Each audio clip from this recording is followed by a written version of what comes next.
Halo sahabat desa, kita jumpa lagi. Kali ini kita akan membahas terkait dengan pelaksana tugas dari kepala desa. Nanti kita akan membahasnya. Namun sebelum lanjut videonya, alangkah baiknya kamu klik subscribe dulu sekaligus dengan like-nya. Dan jika dirasa video ini bermanfaat, silakan share lewat media sosial kamu. Juga tonton videonya sampai habis.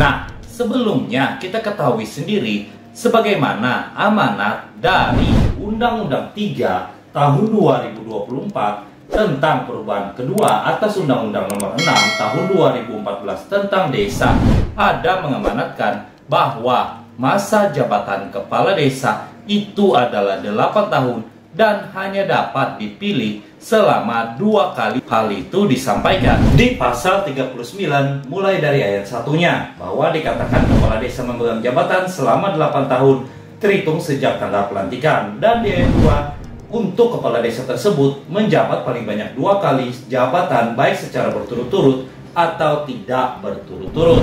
Nah, dalam masa jabatan yang disampaikan di Undang-Undang 3 yang kita lihat tadi, ada suatu peristiwa nantinya untuk jabatan kepala desa itu akan dilaksanakan oleh pelaksana tugas kepala desa, yaitu sekretaris desa. Nah, sekarang ada beberapa hal terkait dengan sekretaris desa yang menjadi pelaksana tugas jabatan kepala desa. Yang pertama, kita melihat amanat yang terdapat di Undang-Undang Republik Indonesia Nomor 6 Tahun 2014 tentang desa. Yang mana amanat di Undang-Undang 6 Tahun 2014 tentang desa itu tidak dirubah di Undang-Undang 3 Tahun 2024 tentang perubahan kedua Undang-Undang 6 Tahun 2014. Sehingga amanat yang terdapat di Undang-Undang 6 Tahun 2014 tentang desa itu tetap berlaku. Nah, selanjutnya ketika kepala desa itu mengalami sebagaimana yang disampaikan di Undang-Undang 6 Tahun 2014 pada pasal mulai dari 41, kepala desa tersebut telah diberhentikan sementara oleh bupati setelah dinyatakan sebagai terdakwa yang diancam dengan pidana penjara paling singkat 5 tahun berdasarkan register perkara di pengadilan, atau kepala desa tersebut diberhentikan sementara oleh bupati setelah ditetapkan sebagai tersangka dalam tindak pidana korupsi, terorisme, makar, dan atau tindak pidana terhadap keamanan negara. Maka nantinya untuk jabatan kepala desa yang telah diberhentikan sementara itu akan dilaksanakan oleh sekretaris desa, yang mana disitulah peran sekretaris desa sebagai pelaksana tugas jabatan kepala desa. Hal itu ada disampaikan di pasal 45 Undang-Undang 6 Tahun 2014 tentang desa.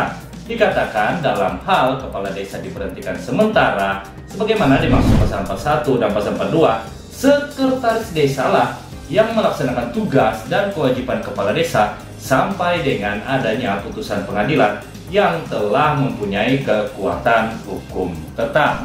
Jadi nanti sekretaris desa lah yang melaksanakan tugas jabatan kepala desa untuk kepala desa yang telah diberhentikan sementara dari peristiwa yang diamanatkan di pasal 41 dan 42 Undang-Undang 6 Tahun 2014. Dan sekretaris desa yang melaksanakan tugas jabatan kepala desa itu adalah sampai dengan adanya keputusan hukum tetap terkait peristiwa yang dialami oleh kepala desa berdasarkan pasal 41 dan 42 yang kita lihat tadi pada Undang-Undang 6 Tahun 2014. Berikutnya untuk peristiwa kedua dalam hal adanya pelaksana tugas kepala desa, yaitu yang dijabat sekretaris desa, adalah ketika kepala desa tersebut cuti untuk mengikuti pemilihan kepala desa, baik itu secara serentak atau bergelombang. Hal itu jika kita melihat apa yang diamanatkan di Peraturan Menteri Dalam Negeri Republik Indonesia Nomor 112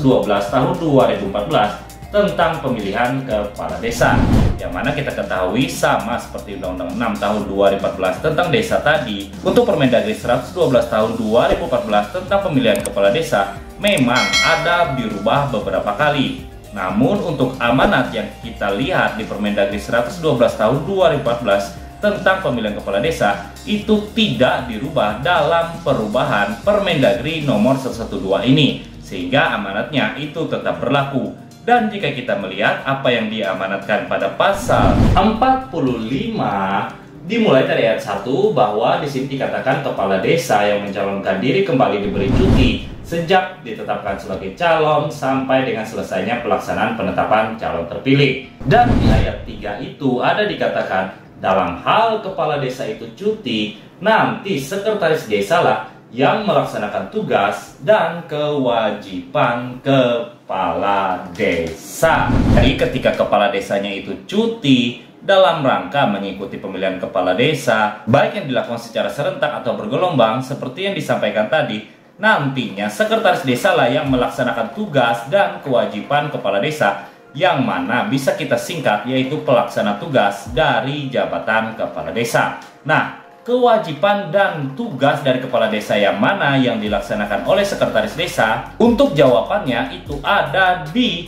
Undang-Undang Nomor 3 Tahun 2024 tentang perubahan kedua, Undang-Undang 6 Tahun 2014 tentang desa pada pasal 26 di ayat 1-nya, di mana di sini ada dikatakan bahwa kepala desa bertugas menyelenggarakan pemerintahan, pembangunan, pembinaan, kemasyarakatan, dan pemberdayaan masyarakat di desa sesuai dengan ketentuan peraturan perundang-undangan, yang mana pelaksanaan dari apa yang diamanatkan pasal 26 ayat 1 itu dijabarkan lebih lanjut di ayat 2, 3, 4, dan seterusnya.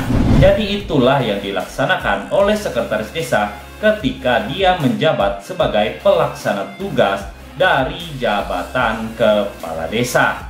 Jadi dapat kita simpulkan bahwa ketika masa jabatan kepala desa yang 8 tahun itu belum selesai dan kepala desa tersebut diberhentikan sementara oleh bupati atau wali kota, nantinya untuk jabatan kepala desa itu akan dilaksanakan oleh sekretaris desa. Berikutnya, ketika kepala desa itu cuti dalam rangka mengikuti pemilihan kepala desa, baik itu serentak atau bergelombang, maka nantinya selama kepala desa itu cuti, untuk pelaksana tugas dari kepala desa itu adalah sekretaris desa, yang mana ada diamanatkan di pasal 26 Undang-Undang 3 tahun 2024 apa saja yang bisa dilakukan sekretaris desa dalam rangka sebagai pelaksana tugas dari jabatan kepala desa. Mungkin sekian dulu video kita kali ini. Terima kasih sudah menonton dan sampai jumpa lagi.